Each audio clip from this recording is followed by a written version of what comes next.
अमित शुरू से ही साईं के भक्त थे, लेकिन पिछले कुछ सालों में काम की भागदौड़ में उनकी श्रद्धा थोड़ी कम हो गई थी। जब माँ की तबीयत ज्यादा बिगड़ने लगी और नौकरी जाने का डर सताने लगा, तो उनकी पत्नी सुमन ने कहा, तुम्हें फिर से साईं की शरण में जाना चाहिए। उन्होंने हमेशा अपने भक्तों की मदद की है।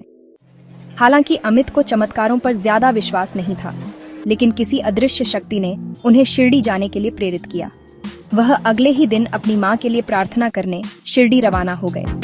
शिरडी पहुंचकर उन्होंने साईं के समाधि मंदिर में दर्शन किए और सच्चे मन से प्रार्थना की, साईं, मेरी माँ को ठीक कर दो।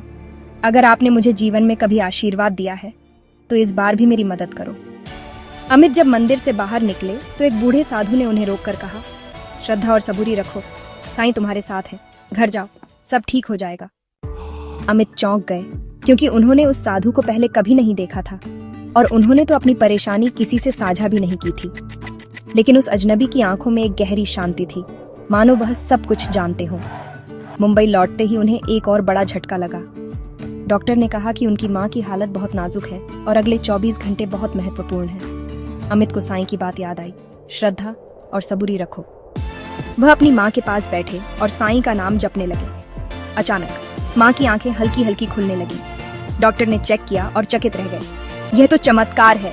जिस मरीज की हम उम्मीद छोड़ चुके थे वह अचानक ठीक होने लगी है।